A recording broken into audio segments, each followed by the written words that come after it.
Alright जी, तो finally मैं पहुंच चुका हूँ, लैंड कर गया हूँ अपने country number 22, that is Germany. लेकिन यहाँ पे सिर्फ और सिर्फ हम एयरपोर्ट ट्रांजिट ही करेंगे, और एयरपोर्ट ट्रांजिट करने के बाद जाना है मुझे अपनी नेक्स्ट डेस्टिनेशन पे। तो ऑलमोस्ट मेरे इधर 3 घंटे हैं, मैंने यहाँ पे स्टे करना है। और ऑब्वियसली इधर भी ट्राई करेंगे, हमें बिज़नेस लाउंज की एक्सेस मिल जाए कहीं पे अपने कार्ड के ऊपर।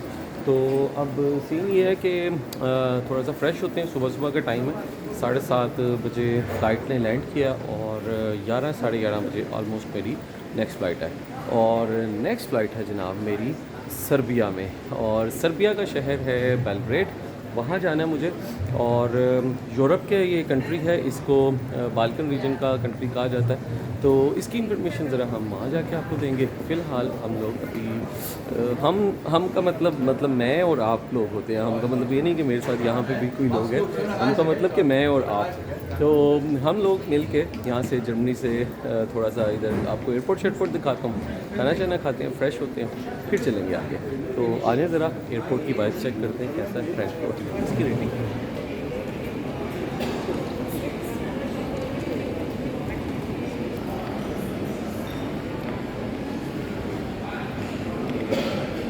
अच्छा जी, अब तक की मेरी ऑब्ज़र्वेशन तो यही है कि एयरपोर्ट है बहुत बड़ा, मतलब ह्यूज। मतलब आप चेक करें यार, उफ, ऊपर से इतना लुफ्थांसा का जहाज़ खड़ा है। इनकी ऑब्वियसली जो एयरलाइन है, national airline, that is Lufthansa. और मेरी अगली फ़्लाइट भी इसी जहाज़ में है, लुफ्थांसा में ही। लेकिन यार मैं कहता हूँ क्या कमाल का एयरपोर्ट, ह्यूज यानी साइज़ वाइज बहुत ही बड़ा है। मतलब जहाज़ से उतरने के 20 मिनट बाद उसने हमें टर्मिनल पे उतारी है बस ने। तो लेकिन एक ये भी है कि पुराना बहुत है, काफ़ी ज़्यादा ही पुराना है। तो चलें, खैर कोई इशू नहीं, हमें पुराने से क्या गर्ज, हमें लुफ्थांसा का जो फ़र्स्ट क्लास बिज़नेस लाउंज है हमें वहाँ जाना है। और यहाँ पे भी कुछ लिखा हुआ है, पता करते हैं। तो ये देखें ना, ये छतों से और आउटलेट ज़रा पुराने पुराने स्टाइल की बनी हुई हैं। यही ज़रा आप अगर कतर एयरपोर्ट और स्पेशली इस्तंबुल का एयरपोर्ट, दुबई एयरपोर्ट जाएं तो बहुत बड़ी बड़ी आउटलेट्स हैं। ये ज़रा पुराने ज़माने की बनी नज़र आ रही हैं।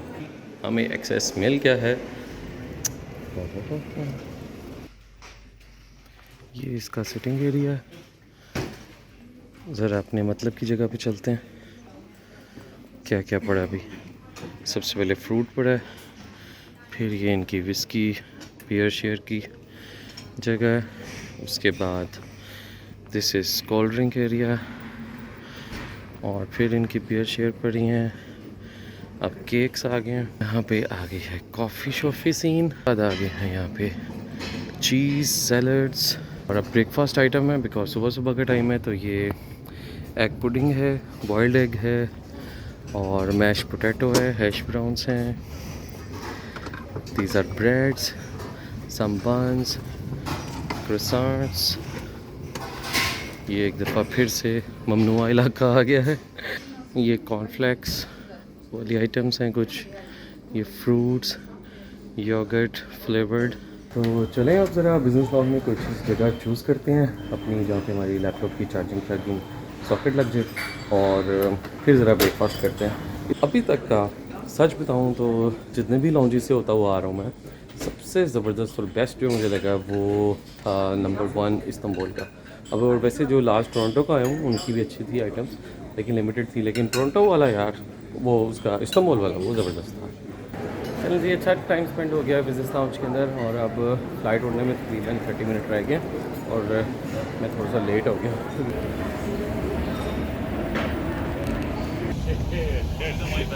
Cosa ce n'è, potrò usare qui.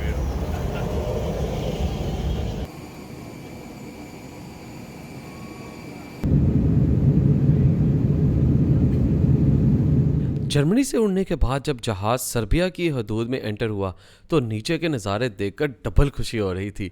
एक तो ये कि अगले काफ़ी दिन अब मैं माउंटेन्स में गुजारूंगा, और दूसरा फाइनली अब मेरी स्नो से जान छूट जाएगी। सच बताऊं तो मुझे स्नो बिल्कुल भी पसंद नहीं है। Goodbye. All right. So welcome to country number 23, that is Serbia. Serbia पहुंच गया हूँ मैं, निकला था अपना कनाडा से, और कनाडा से ट्रैवल करते हुए दरमियान में लैंड किया मैंने जर्मनी में फ्रैंकफर्ट पे। वहाँ पे कुछ घंटे गुजारे और फाइनली पहुँच गया हूँ मैं सर्बिया में। तो ऐसा करते हैं, अपना बैगेज पकड़ते हैं जल्दी से। इधर अभी बारिश का समय है, सर्दी शुक्र है यार ठंड से निकले हैं टोरंटो से, क्या आखिर सर्दी थी टोरंटो के अंदर। तो अब जल्दी से सिर्फ यहाँ पे अपना बैग पकड़ना है और अपने हॉस्टल जाना है, लेकिन बारिश वाला सीन बना हुआ है बाहर बहुत ज़्यादा।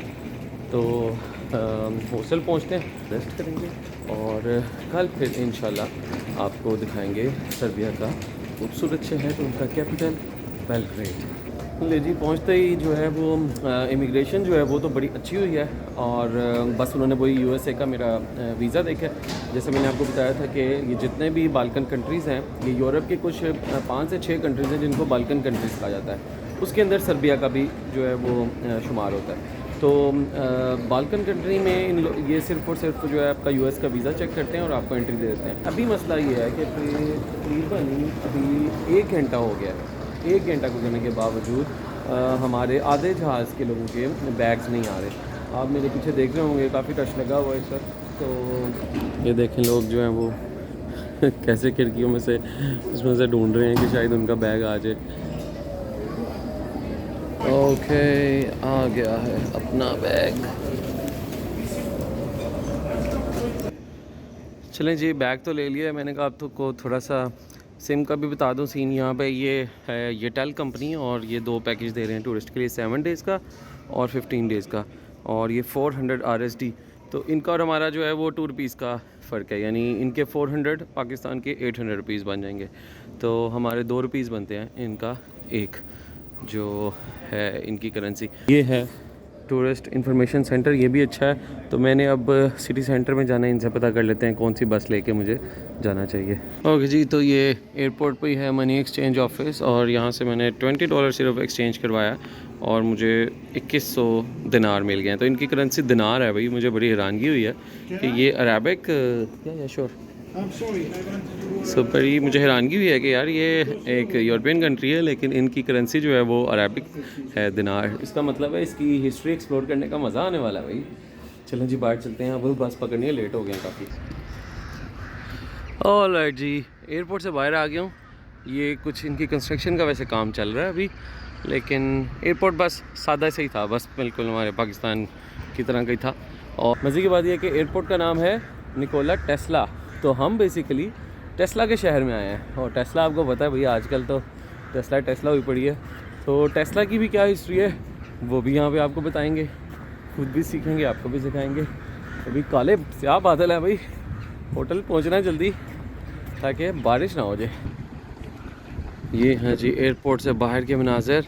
देखने में तो टाइम अगर मैं देखूँ तो इस वक्त सिर्फ 2:30 बजे हैं, लेकिन जो मंज़र है वो लग रहा है कि शाम के मगरिब होने वाली है। तो इतने काले से बादल आए हुए हैं। ये है बस का पॉइंट जहाँ पे मैं खड़ा हूँ, और मैं अकेला ही खड़ा हूँ यार, मुझे लग रहा है गलत तो नहीं खड़ा।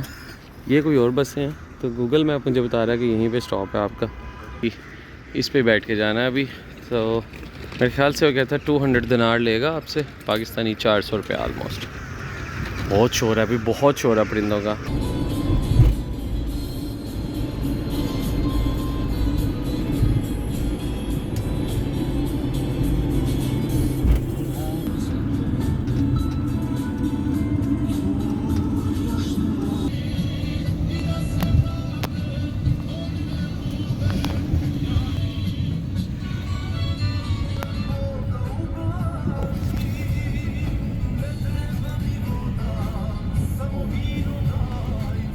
ले जी, ये थी एयरपोर्ट वैन जिसने मुझे यहाँ उतार दिया। बारिश हो रही है इस वक्त शहर में फुल, और 3 बजे का टाइम है, फुल अंधेरा हो चुका है, लेकिन क्या वेलकम है यार। बेलग्रेड ने पहला इम्प्रेशन बहुत ही अच्छा दे दिया, बहुत ही साफ़ सुथरा, बहुत ही खूबसूरत। और आपस की बात है, टर्किश फीलिंग आ रही है लोगों को देख के भी, उनकी ड्रेसिंग को भी, और ओवरऑल इमारतों को देख के भी।